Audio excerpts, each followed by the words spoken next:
Hello everyone, how are you all doing? I hope all of you are doing great. So in this video we will see one short revision of chapter number 9 and chapter number 10. बाकी के सभी chapters हो गए हैं, one shot revision सबका कर दिया है मैंने.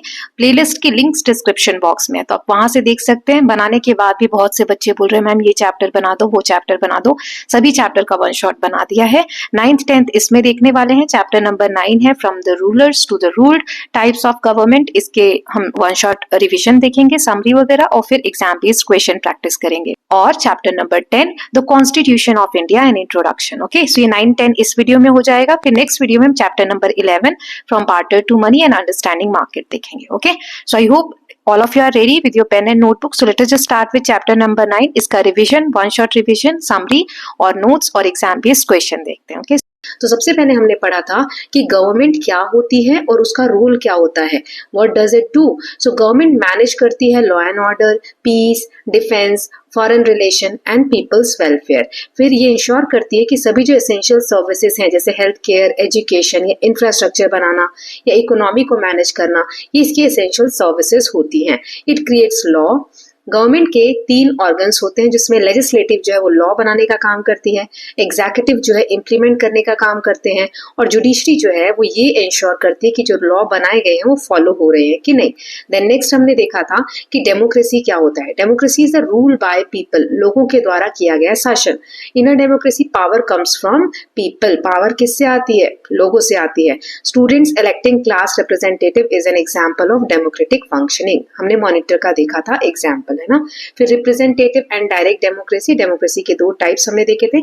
डायरेक्ट डेमोक्रेसी में क्या होता है, सिटीजन्स जो हैं, जितने भी नागरिक हैं देश के, डायरेक्टली लॉ बनाते हैं और डिसीजन मेकिंग में पार्टिसिपेट करते हैं. बहुत रेयर है आज के समय में, लेकिन स्विट्जरलैंड इसका एक एग्जाम्पल है. दूसरा है रिप्रेजेंटेटिव डेमोक्रेसी. इसमें क्या होता है, जो नागरिक है किसी देश के वो रिप्रेजेंटेटिव को चुनते हैं, जैसे कि इंडिया और यूएसए में, और ये जो रिप्रेजेंटेटिव है ये नागरिक के बिहाफ पर जाकर और एडमिनिस्ट्रेशन या गवर्नेंस देखते हैं. देन हमने देखा था forms of representative. Representative democracy की भी 2 टाइप होते हैं. एक होता है पार्लियामेंट्री, जिसमें parliament main important role play करते हैं. लेजिस्लेचर, एग्जीक्यूटिव ये लिंक होते हैं, जिसमें पीएम पार्ट होते हैं पार्लियामेंट की, जैसे इंडिया और ऑस्ट्रेलिया में. दूसरा है प्रेसिडेंशियल डेमोक्रेसी, जिसमें प्रेसिडेंट जो होता है वो लेजिस्लेचर से अलग होता है. प्रेसिडेंट क्या है? एग्जीक्यूटिव. वो इंडिपेंडेंट होता है, वो डिपेंडेंट या जुड़ा हुआ नहीं होता है लेजिस्लेचर से. इसका एग्जाम्पल है USA and south Korea. Okay, now next देख लेते हैं डेमोक्रेसी के क्या की फीचर्स हैं. सो सबके लिए सब बराबर होते हैं कानून की नजरों में. Equality before law, freedom of expression, आप जो भी अपने विचार रखना चाह रहे हैं उसकी आपको आजादी होती है. यूनिवर्सल एडल्ट फ्रेंचाइज, मतलब सबके वोट का जो वैल्यू होता है वो 1 होता है. इंडिपेंडेंट जुडिशरी, जुडिशरी इंडिपेंडेंट होती है, किसी से भी लिंक्ड नहीं होती है other organs of government. Universal adult franchise का मतलब मैंने बताया था कि वोटिंग राइट्स होने चाहिए, है ना. और अकाउंटेबिलिटी, मतलब जो भी इलेक्टेड लीडर्स हैं वो आंसर करते हैं किसको? लोगों को. लोगों के जो डाउट्स है या लोगों ने जो क्वेश्चंस करेंगे उनको वो आंसर करना पड़ता है उनको, क्योंकि लोगों ने उनको चुना है. अगर वो आंसर नहीं करेंगे, उनके हिसाब से काम नहीं करेंगे, तो लोग उनको अगले इलेक्शंस में नहीं चुनेंगे, है ना. देन नेक्स्ट हमने देखा था और कौन कौन से फॉर्म्स हैं गवर्नमेंट के. तो सबसे पहले मोनार्की. मोनार्की में हमने देखा था कि जो राजा या रानी है उनके द्वारा रूल होता है. ये एब्सोल्यूट हो सकता है, जैसे सऊदी अरेबिया में. एब्सोल्यूट मतलब कि जो मोनार्क है, जो राजा या रानी है, उसी का सब कुछ अंडर कंट्रोल रहेगा. और दूसरा होता है कॉन्स्टिट्यूशनल मोनार्की. इसमें क्या होता है, जो कॉन्स्टिट्यूशन है, संविधान है, वो इंपॉर्टेंट रोल प्ले करता है. ओके, सेकेंड हमने पढ़ा था थियोक्रेसी. यहाँ पर रिलीजन का रूल होता है और रिलीजियस लीडर इसको रूल करते हैं, जैसे ईरान, वेटिकन सिटी. और डिक्टेटरशिप मतलब एक व्यक्ति या कुछ ग्रुप जो है उनके पास सारी पावर आ जाए, जो दूसरों को ऑप्रेस करे, दबाएं, जैसे कि हिटलर का हमने देखा था जर्मनी के केस में एग्जाम्पल. ऑलिगार्की क्या होते हैं, ये कुछ लोगों का, स्मॉल एक ग्रुप हो या पावरफुल ग्रुप हो, उनका रूल होने लग जाए. जैसे जो वेल्दी पर्सन है, जो अमीर है या इन्फ्लुएंशियल पर्सन है, उनका अधिकार चलने लग जाए, रूल चलने लग जाए, तो उसको हम बोलते हैं oligarchy. Okay, then we learned about early republics. तो इंडिया के जो प्राचीन समय की बात अगर हम करें तो वज्जी जो है वहां पर इलेक्टेड लीडर्स हुआ करते थे. ये रिपब्लिकन का एग्जाम्पल है. चोला का जो इंस्क्रिप्शन है वो शो करता है डेमोक्रेटिक विलेज इलेक्शंस में डेमोक्रेटिक तरीके के इलेक्शंस हुआ करते थे.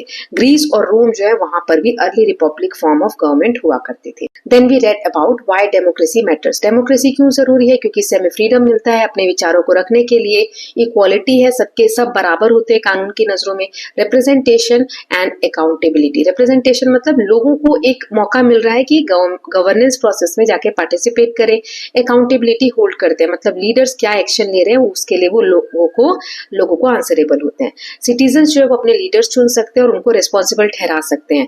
चैलेंजेस होते हैं लेकिन इसमें डेमोक्रेसी में करप्शन होता है, कंसंट्रेशन ऑफ पावर होता है, फिर भी डेमोक्रेसी हमें चांसेस देती है करेक्शन के। अगर कोई नेता चुना गया, मान लो कि वो नहीं सुधर रहा है, नहीं अच्छे से काम कर रहा है, तो नेक्स्ट इलेक्शन में हम उसको नहीं चुनेंगे, है ना। तो इसके साथ हमने चैप्टर के नोट्स देख लिए। अब हम एक्स्ट्रा क्वेश्चंस देखेंगे, जिसमें सबसे पहले हम ऑब्जेक्टिव क्वेश्चन सॉल्व करने वाले हैं। तो चलिए देखते हैं। So what is democracy? Rule by king, rule by army, rule by the people, rule by the religion. So C is the correct answer, that is rule by the people. India follows which type of democracy? Direct, presidential, oligarchy या parliamentary? So हमारे यहाँ पे parliamentary form of democracy है, जिसमें legislature और executive जो है वो लिंक होते हैं। Then which country follows a presidential democracy? India, UK, USA या ऑस्ट्रेलिया? तो इसका हमने आंसर देखा था, यूएसए में क्या है? प्रेसिडेंशियल फॉर्म ऑफ डेमोक्रेसी है, राइट। सी इसका आंसर हो गया।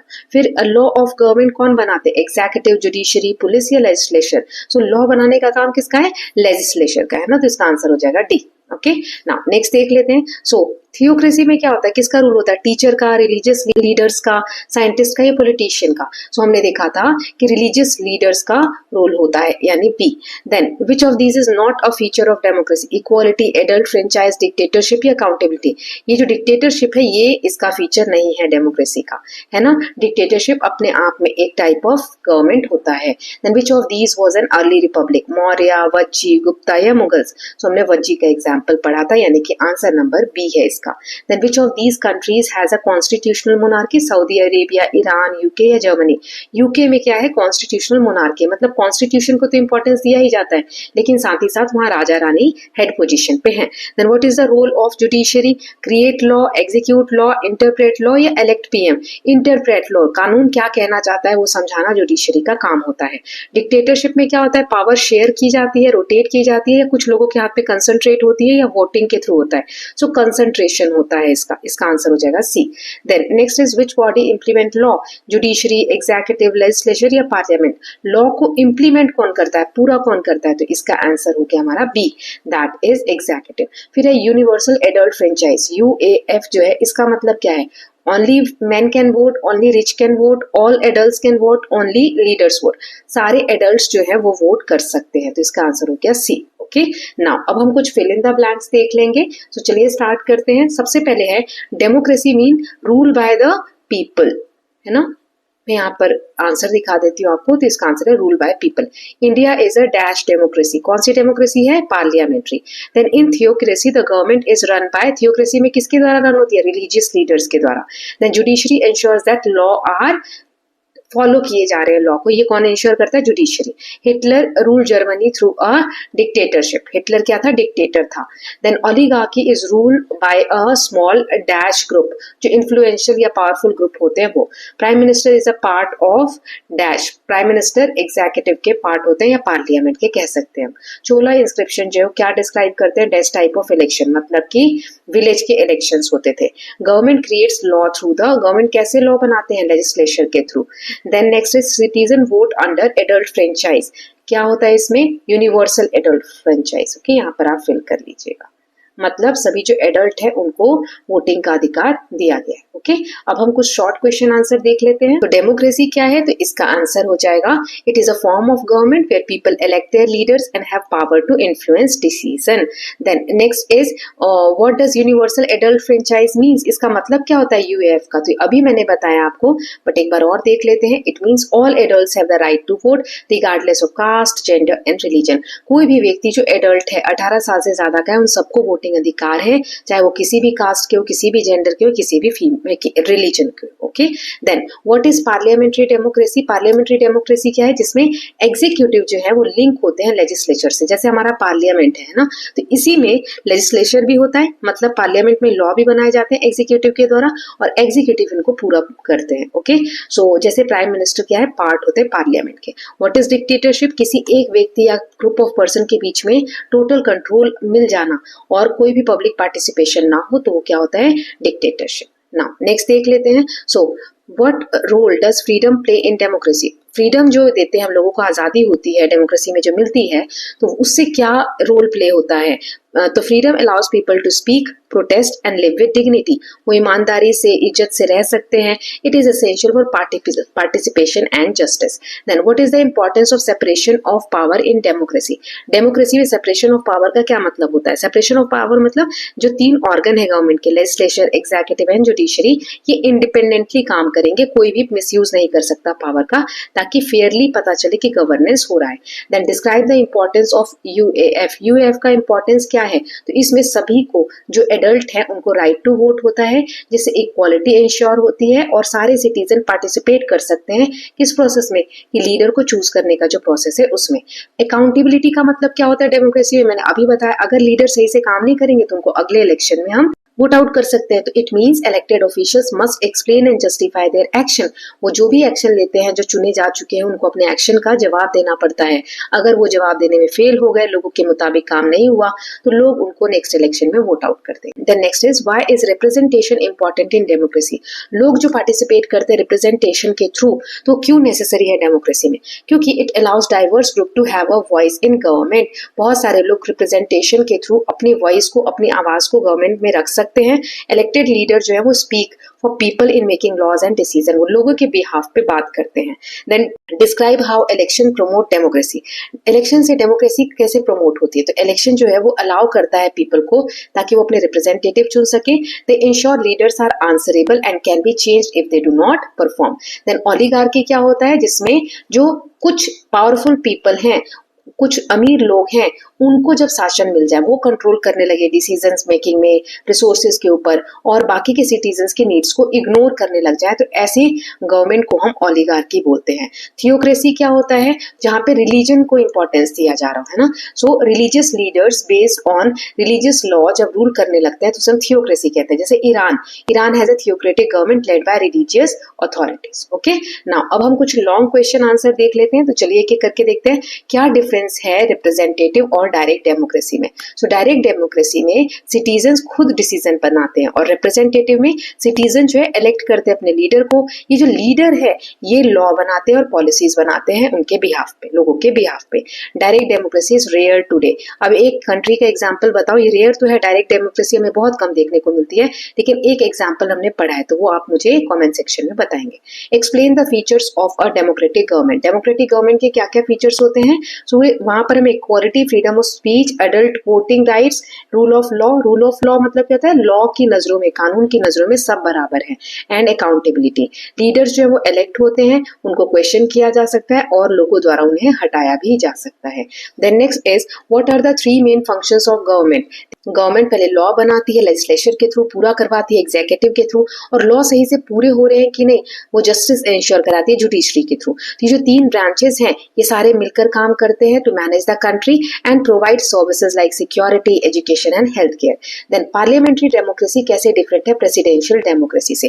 तो इसका आंसर देख लेते हैं। सो पार्लियामेंट्री डेमोक्रेसी में एग्जीक्यूटिव और जो लेजिस्लेचर है वो जुड़े होते हैं एक दूसरे से, और प्रेसिडेंशियल डेमोक्रेसी में जो प्रेसिडेंट है वो फंक्शन करते हैं सेपरेटली, किससे? लेजिस्लेचर से, और उसकी खुद की इंडिपेंडेंट पावर होती है। Okay, now next question is what is the role of citizen in a democracy. Democracy में सिटीजन का क्या रोल होता है? तो सिटीजन वोट करते हैं ताकि लीडर्स को इलेक्ट कर सके, अपने ओपिनियंस बताते हैं, लॉ फॉलो करते हैं और लीडर्स को अकाउंटेबल होल्ड करते हैं।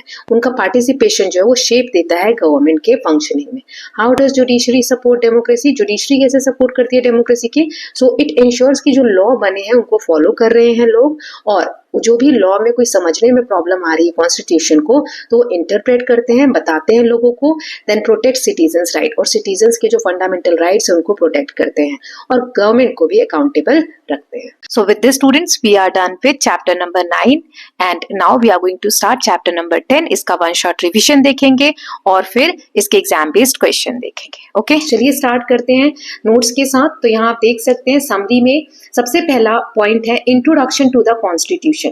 कॉन्स्टिट्यूशन के बारे में इंट्रोडक्शन हमने देखा था. कॉन्स्टिट्यूशन एक रिटन डॉक्यूमेंट है जिसमें रूल्स लिखे होते हैं, लॉज होते हैं और गाइडिंग प्रिंसिपल्स होते हैं कंट्री के, कि कंट्री कैसे चलाना है. It acts like a rule book for the government and citizen. Constitution of India came into effect on 26 जनवरी 1950 और इसे हम सेलिब्रेट करते हैं रिपब्लिक डे के रूप में. ये जो हमारा कॉन्स्टिट्यूशन है वर्ल्ड का लार्जेस्ट रिटन कॉन्स्टिट्यूशन है. 25 इसके पार्ट्स है और 12 स्केड्यूल्स है. शुरुआत में ओरिजिनल कॉन्स्टिट्यूशन में 22 पार्ट्स थे और 8 स्केड्यूल्स थे. Then preserved in a helium filled glass case in parliament, ताकि पेपर खराब ना हो. ओरिजिनल जो रिटन कॉन्स्टिट्यूशन है हमारा उसका, तो उसे एक ग्लास केस में रखा गया जो हीलियम गैस से फिल्ड है. देन नेक्स्ट हमने देखा था what is constitution and why do we need it. So it explains roles of government organs की, लेजिस्लेचर का क्या रोल है, एग्जीक्यूटिव का और जुडिशरी का. ये चेक्स एंड बैलेंसेस इंश्योर करता है इन तीनों जो गवर्नमेंट की बॉडीज है इनके बीच में. ये राइट्स डिफाइन करता है और ड्यूटीज क्या है सिटीजन के वो बताता है. लॉन्ग टर्म गोल्स क्या होने चाहिए किसी नेशन के, वो उसके लिए गाइडेंस भी हमें इससे मिलता है. कहाँ कहाँ ये जरूरत पड़ती है इसकी, तो अवॉइड डिस्प्यूट, कहीं कोई झगड़ा है उसको सुलझाने में, fairness and equality, rights of citizen को प्रोटेक्ट करने में, या फिर common reference in case of conflicts. कहीं पर लड़ाई झगड़ा है उसमें कॉमन रेफरेंस हम ले सकते हैं in case in such situations. Okay, then next is making of constitution. तो कॉन्स्टिट्यूएंट असेंबली फॉर्म हुई थी 1946 में जिसमें 389 मेंबर्स थे. बाद में 289 हो गए थे बिकॉज ऑफ पार्टीशन. मेंबर जो हैं वो डाइवर्स कम्युनिटीज, रीजन्स और प्रोफेशन से थे. डॉक्टर राजेंद्र प्रसाद जो थे वो पहले चेयरमैन बने थे कॉन्स्टिट्यूएंट असेंबली के. B.R. अम्बेडकर जो थे वो चेयरमैन थे ड्राफ्टिंग कमेटी के. लगभग 3 साल लगे थे कॉन्स्टिट्यूशन को कंप्लीट होने में. 26 नवंबर 1949 को ये एडॉप्ट हुआ था, ये याद रखना है आपको, और 26 जनवरी 1950 को ये एनफोर्स हुआ था. ये किसके द्वारा लिखा गया है, प्रेम बिहारी नारायण रायजादा कैलीग्राफर ये थे, और जिसमें इमेजेस वगैरह इलिस्ट्रेशन वगैरह है वो नंदलाल बोस जी की और उनकी टीम ने बनाए. ओके, देन नेक्स्ट देख लेते हैं इन्फ्लुएंस ऑन द कॉन्स्टिट्यूशन. कहाँ से हमने इन्फ्लुएंस लिया अपने कॉन्स्टिट्यूशन को बनाने के लिए, तो पहला हमने देखा था इंडिया के फ्रीडम स्ट्रगल से.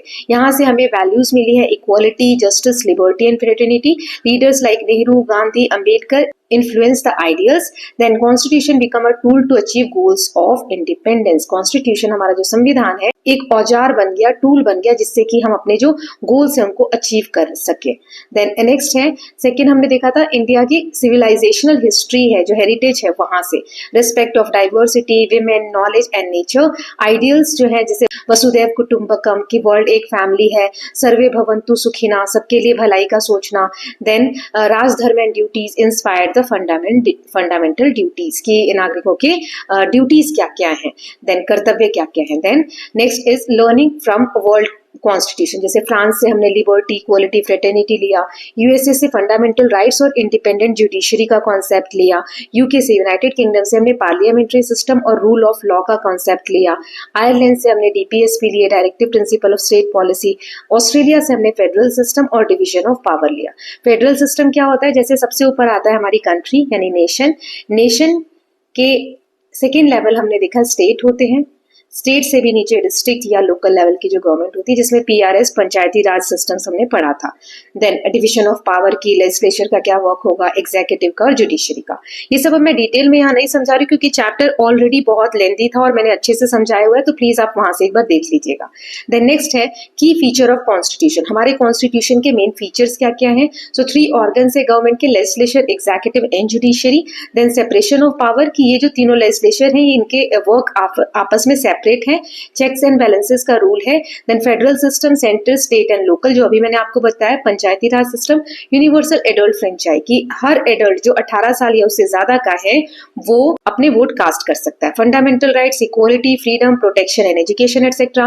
फंडामेंटल ड्यूटीज की नेशनल जो सिंबल्स हैं उनकी रिस्पेक्ट करना, एनवायरमेंट को प्रोटेक्ट करना, कल्चर को प्रिजर्व करना. डीपीएसपी यानी directive principle of state policy, ये गाइडलाइंस है for social and economic justice not enforceable by law. Law. Next is preamble के बारे में हमने पढ़ा था, जिसे हम प्रस्तावना भी बोलते हैं, जो पूरे कॉन्स्टिट्यूशन का एक तरीके से सार है। ये गाइडिंग वैल्यूज है, ये इंट्रोडक्शन की तरह काम करता है कॉन्स्टिट्यूशन के लिए। ये डिक्लेयर करता है कि इंडिया क्या है, एक सोवरेन है जो कि अपने डिसीजन खुद ले सकता है, सोशलिस्ट है, मतलब इनइक्वालिटी कम है, इनइक्वालिटी नहीं है, और रिसोर्सेज जो है वो सबके बीच में फेयरली डिस्ट्रीब्यूट है। सेक्युलर है इंडिया, यहाँ हर जो रिलीजन है उसके लिए इक्वल रिस्पेक्ट है। डेमोक्रेटिक है कि पीपल अपने रिप्रेजेंटेटिव चुनते हैं, और रिपब्लिक है, हेड ऑफ स्टेट इलेक्टेड होते हैं, ना कि हेरिडिटरी होते हैं। ऐसा नहीं एक ही फैमिली से वो चुन के आ रहे हैं। देन इंश्योर क्या करता है हमारा जो कॉन्स्टिट्यूशन है, justice, liberty, equality and fraternity.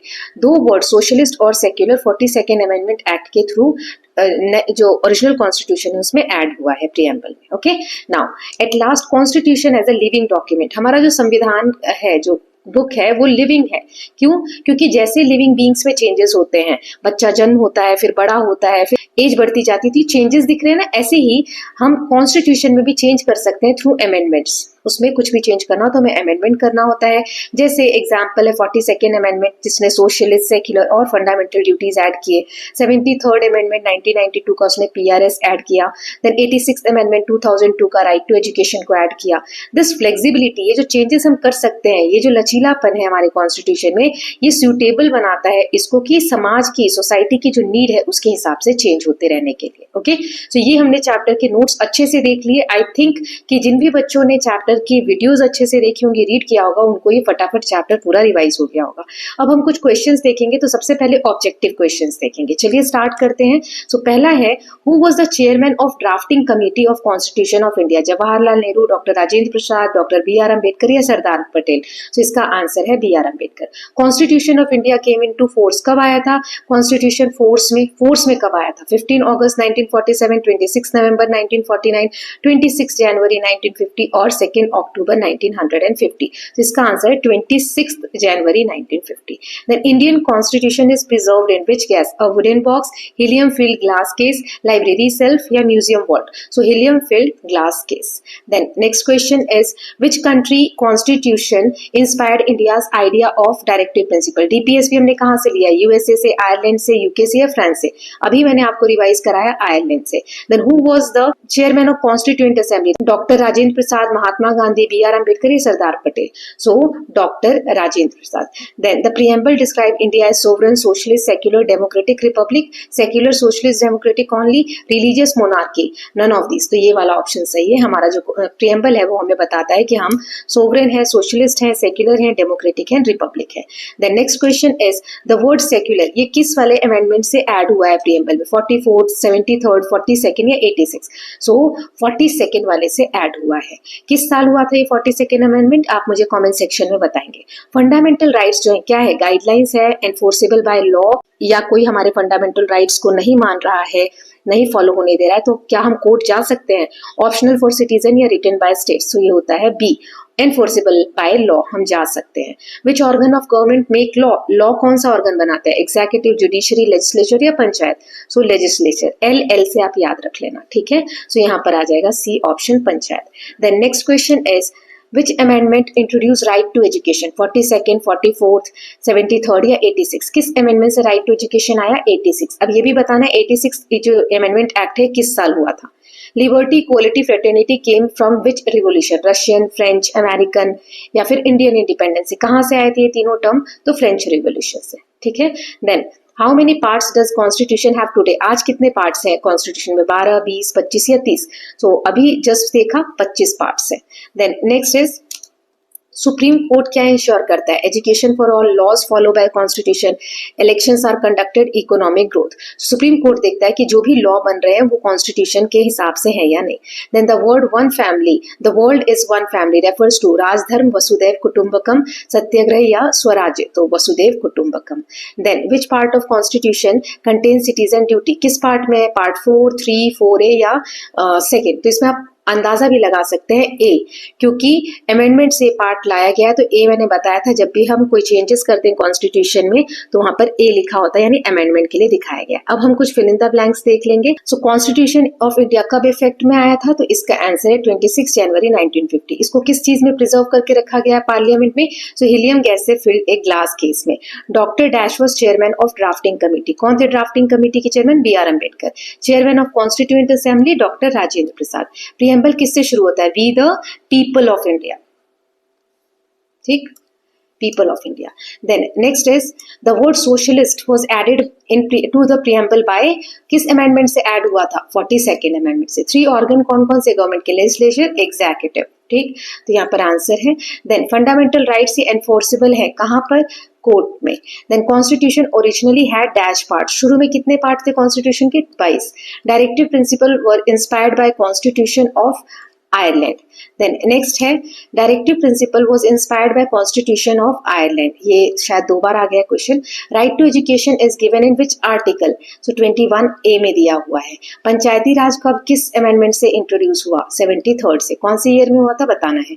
Then calligrapher of the constitution was, calligrapher कौन थे, प्रेम बिहारी नारायण रायजादा। और इलस्ट्रेशन किसने बनाए थे, नंदलाल बोस और उनकी टीम ने। India has a 3 tier system of government जिसमें सेंट्रल, स्टेट और लोकल लेवल की गवर्नमेंट है। अब शॉर्ट क्वेश्चन आंसर्स देख लेते हैं। टोटल 15 क्वेश्चन है यहाँ पर, आप लोग पॉज करके और तब 15 क्वेश्चन का आंसर करेंगे, फिर बाद में चेक करेंगे। ओके, सो चलिए फर्स्ट का आंसर देख लेते हैं। पहला क्वेश्चन है व्हाट इज कॉन्स्टिट्यूशन। कॉन्स्टिट्यूशन क्या है, so it is a rule book, written document that lays down rule, principles and laws of country. It describe the structure of government, right, duties of citizen and ensures justice, equality and fairness in the working of state. Second है constitution की जरूरत क्यों पड़ती है। सो Constitution is needed to provide rules for governance, protect citizen rights and disputes, and guide the government. It ensures accountability and fairness and helps maintain order in a diverse country like India. सभी लोग कैसे piece, शांति के साथ order maintain करके society में रह सके, ये भी कॉन्स्टिट्यूशन इंश्योर करता है। Who was the chairman of drafting committee? So Drafting Committee of Indian Constitution was chaired by Dr. B.R. Ambedkar. He played a major role in framing the legal structure and ensuring equality, justice and liberty were included as guiding principle. Chairman of Constituent Assembly कौन थे, तो Dr. Rajendra Prasad was the chairman. He later became first president of India. He led the assembly in adopting the constitution in 1949. Then what is meant by universal adult franchise? So इसका मतलब होता है that every citizen of India, regardless of caste, religion, gender or has the right to vote in election. This ensures equality and democracy. जो adult franchise मतलब जो 18 years या उससे ज्यादा के इंडिया में किसी भी जाति के हो, किसी भी धर्म के हो, किसी भी कास्ट के हो, आप वोट दे सकते हैं, तो ये राइट टू वोट इंश्योर करता है। Then next is what is preamble. So preamble क्या है, इसको प्रस्तावना बोलते हैं। एक इंट्रोडक्शन है कॉन्स्टिट्यूशन के लिए, एक्सप्लेन करता है गाइडिंग वैल्यूज क्या है और प्रिंसिपल्स क्या है, जैसे कि justice, liberty, equality, fraternity, sovereignty, socialism, secularism, democracy and republic. Then fundamental rights क्या है, सो सिटीजन्स को ये बेसिक अधिकार दिए जाते हैं, कुछ जो गारंटी होते हैं एक तरीके से, अगर ये फॉलो नहीं हो रहे हैं या इम्प्लीमेंट नहीं हो रहे हैं तो ये कोर्ट भी हम जा सकते हैं इसके लिए, ठीक है, जैसे right to equality, freedom, right to education, protection from exploitation and freedom of religion. Then fundamental duties क्या है, तो अधिकार के साथ साथ कुछ रिस्पॉन्सिबिलिटी भी नागरिकों की है। So these are responsibility that every citizen must follow, such as respecting constitution, protecting the environment, preserving culture and promoting harmony. Then directive principle of state policy क्या है, सो दीज आर गाइडलाइंस। ये guidelines है कि government को create करनी चाहिए policies for social and economic, ठीक है। देखो फंडामेंटल राइट्स जो होते हैं ना वो पॉलिटिकल होते हैं, पॉलिटिकल, ये आप याद रखना, और जो डायरेक्टिव प्रिंसिपल्स हैं वो सोशल और इकोनॉमिक होते हैं, ठीक है। सेप वर्ड याद करना, सेप, सेप से एस से होता है सोशल, ई से होता है इकोनॉमिक, पी से होता है पॉलिटिकल। तो फंडामेंटल राइट्स पॉलिटिकल हैं और एसईपी यानी सोशल इकोनॉमिक वेलफेयर ये डीपीएसपी इंश्योर करते हैं। इसमें हेल्थ को इंप्रूव करना, education, nutrition, protecting the environment, ये सब चीजें आती हैं। Why is constitution called living document, इसे लिविंग डॉक्यूमेंट क्यों कहा जाता है कॉन्स्टिट्यूशन, क्योंकि मैंने बताया कि समय के हिसाब से, जरूरत के हिसाब से इसमें हम चेंजेस कर सकते हैं। So constitution is called living document because it can be amend, amend मतलब चेंज, एज पर the needs of society. Example include adding fundamental duties and panchayati raj later. किस अमेंडमेंट से फंडामेंटल ड्यूटीज और पंचायती राज जो है ऐड हुआ है, ये आपको बताना है कमेंट सेक्शन में, okay. Then next is which value from France influence the Indian constitution. तो फ्रांस जैसे ही केस आता है तो 3 लेटर्स आपको याद होने चाहिए। कौन कौन से? So liberty, equality and fraternity. France से LEF, ये याद रखना, ठीक है। तो लिबर्टी, इक्वालिटी, फ्रेटर्निटी ये इंडिया के प्रीएम्बल में इंक्लूड हुए, which are guiding principles for the nation. Then how does judiciary protect the constitution? Constitution को जुडिशरी कैसे प्रोटेक्ट करती है? So judiciary ensures that all laws follow by constitution. जो भी लॉ बन रहे हैं वो कॉन्स्टिट्यूशन के अनुसार होने चाहिए। जुडिशरी इस चीज का ध्यान रखती है। ये मिसयूज तो नहीं हो रहा पावर का, फंडामेंटल राइट जो है सिटीजन के प्रोटेक्ट हो रहे हैं कि नहीं, या फिर गवर्नमेंट जो है वो गवर्नेंस में फेयरनेस मेंटेन कर रही है कि नहीं, ये सारी चीजें देखना जुडिशरी का काम होता है। Then Why was diversity in Constituent Assembly important? Constituent Assembly के जो members थे वो अलग अलग फील्ड से थे, अलग अलग प्रोफेशन से थे, तो ऐसा क्यों था, ये क्यों जरूरी था ये डाइवर्सिटी? सो यहाँ पर इसका आंसर है डाइवर्सिटी इसलिए इंपॉर्टेंट थी because India has many religion, language and communities. India में बहुत ज्यादा डाइवर्स रिलीजन है, लैंग्वेज है, कम्युनिटीज है। सो रिप्रेजेंटेटिव इन सभी फील्ड के अगर हो तो ये इंश्योर करता है fairness and inclusiveness in the constitution की सभी लोगों ने पार्टिसिपेट किया है, सभी लोग इसमें इंक्लूड हुए हैं, right. Then what is meant by sovereign? Sovereign का मतलब क्या होता है कि हम अपने डिसीजन खुद ले सकते हैं, that India is free to take its own decision on internal and external matter without interference from any other country, किसी और कंट्री के इंटरफेरेंस के बिना। Then why is republic important in the constitution? Republic क्यों important है? जैसे Republic का opposite होता है मोनार्की। मोनार्की मतलब एक ही घर का कोई व्यक्ति एक के बाद एक पोजीशन को होल्ड करता है। रिपब्लिक मतलब जो हेड है स्टेट का वो इलेक्शन के थ्रू आता है, हेरिडिटरी नहीं है। This ensures that power rest with the people not with king और डायनेस्टी, कि पावर जो है वो लोगों के पास है, ये नहीं कि कोई राजा या उसकी जो आने वाली वंशज है उनके पास है, ठीक है। नाउ ये हमने शॉर्ट क्वेश्चन आंसर 15 देख लिए। Now next is long question answer. 5 question answer मैंने लॉन्ग लिए हैं। सो यहाँ पर आप पॉज करके पहले लिख लेंगे, देखेंगे आ रहा है कि नहीं, कहाँ पे अटक रहे हैं, फिर आप मैच करेंगे। ओके, सो ये हो सकता है आपको थोड़े लेंदी लगे, जितने मार्क्स का आता है उसके हिसाब से आप उतने पॉइंट्स लिख सकते हैं। सो हमें बताना है कॉन्स्टिट्यूशन क्यों इंपॉर्टेंट है कंट्री के लिए, क्योंकि ये सुप्रीम लॉ होता है उस कंट्री का या उस लैंड का। ये रूल्स ले डाउन करता है कि गवर्नमेंट कैसे फंक्शन करेगी, ये सिटीजन के राइट्स को प्रोटेक्ट करता है, इंश्योर इक्वालिटी, ये प्रिवेंट करता है कि पावर का मिसयूज ना हो, और क्या गवर्नमेंट की रिस्पॉन्सिबिलिटी है उसको भी डिफाइन करता है। ये डिस्प्यूट रिजॉल्व करता है, providing a common rule book. In a diverse country like India it ensures unity in diversity, without it there would be confusion, unfairness and lack of justice. Then next question is Indian constitution का making process के बारे में बताना है। तो सबसे पहले constituent assembly 1946 में फॉर्म हुई, 389 मेंबर्स थे, बाद में 299 हो गए। क्यों हुए ये 299, ये आप मुझे कमेंट सेक्शन में बताएंगे। बहुत कम बच्चे कमेंट सेक्शन में पार्टिसिपेट करते हैं, लेकिन जो भी बच्चे करते हैं मुझे उनके आंसर्स देख के बहुत खुशी होती है कि आप लोग इतना मन लगा के पढ़ रहे हैं। Members represented from all religion, classes and communities. Doctor Rajendra Prasad chairman थे किसके, और डॉक्टर अंबेडकर जो थे वो चेयरमैन थे ड्राफ्टिंग कमेटी के। सो डॉक्टर राजेंद्र प्रसाद कौन से डिपार्टमेंट या किस चीज के चेयरमैन थे वो आपको बताना है। 3 साल लगभग लगे कंप्लीट होने में। 26 नवंबर 1949 को अडॉप्ट हुआ और इफेक्ट में 26 जनवरी 1950 को आया, जो कि हम रिपब्लिक डे के फॉर्म में सेलिब्रेट करते हैं। फ्रीडम स्ट्रगल से इंस्पायर्ड है, कल्चर से और वर्ल्ड के कॉन्स्टिट्यूशन से। ओके, देन नेक्स्ट है फ्रीडम स्ट्रगल से कैसे इन्फ्लुएंस है हमारा कॉन्स्टिट्यूशन। सो स्ट्रगल ने हमें सिखाया value of equality, justice and liberty. जो लीडर्स थे वो सिटीजन्स के राइट्स डिमांड कर रहे थे। Idea of fraternity and unity were developed during movement. Fraternity मतलब होता है भाईचारा, सभी लोग अंग्रेजों से पीड़ित थे तो इसमें एकजुटता की भावना आई, यूनिटी की भावना आई। Experience of injustice under British rule shape strong protections in the constitution. जो हमने अन्याय सहा ब्रिटिश रूल के अंदर, ये एक्सपीरियंस जो थे उससे हमने स्ट्रॉन्ग प्रोटेक्शंस अपने कॉन्स्टिट्यूशन में डाले। कॉन्स्टिट्यूशन इंश्योर करता है कि जो भी आइडियल्स हैं ये परमानेंट प्रिंसिपल हो गवर्नेंस के under. Then next is what role did India's civilizational heritage play in shaping constitution? जैसे ancient value की tolerance है, respect for diversity were included, कि हमारे देश में इतनी विभिन्नता के बाद भी हम एकजुट होकर रहते हैं, तो ये एक फैक्ट हो गया। ट्रेडिशन से जैसे वसुदेव कुटुंबकम, सर्वे भवन्तु सुखिना, ये या फिर ये सब चीजें क्या लाती है, यूनिटी और fraternity. Respect for women, education were highlighted, duty of citizen, ये राज देखा गया है, inspired fundamental duties. Then overall cultural roots strengthen the democratic spirit. Then last question है कि explain how the world constitution influenced India. So India का जब constitution बना तो वर्ल्ड के किस किस कॉन्स्टिट्यूशन से इन्फ्लुएंस हो, जैसे फ्रांस से लिबर्टी, इक्वालिटी, फ्रेटर्निटी, आयरलैंड से हमने लिया DPSP, USA से लिया independent judiciary and bill of rights, जो कि बिल ऑफ राइट्स है ना, यही हमारे कॉन्स्टिट्यूशन में फंडामेंटल राइट्स के फॉर्म में हमने लिया है। यूनाइटेड किंगडम से हमने parliamentary democracy and rule of law लिया है। ऑस्ट्रेलिया से हमने federal system and division of power लिया है। तो इंडिया ने इन सभी यूजफुल फीचर्स को अडेप्ट किया है अपनी जरूरत के हिसाब से। So with this students, we are done with chapter number 10 also. And not only chapter number 10, chapter 9, chapter 10 दोनों हो गए है ना। So 1 से लेके 10 तक सभी chapters का one shot revision हो गया है। अब next video में हम chapter number 11 from barter to money and chapter number 12 understanding markets देख लेंगे। Okay, so I hope all of you are loving these videos. If you are doing so, please like and share it, and don't forget to subscribe the channel for more such videos. Thank you so much.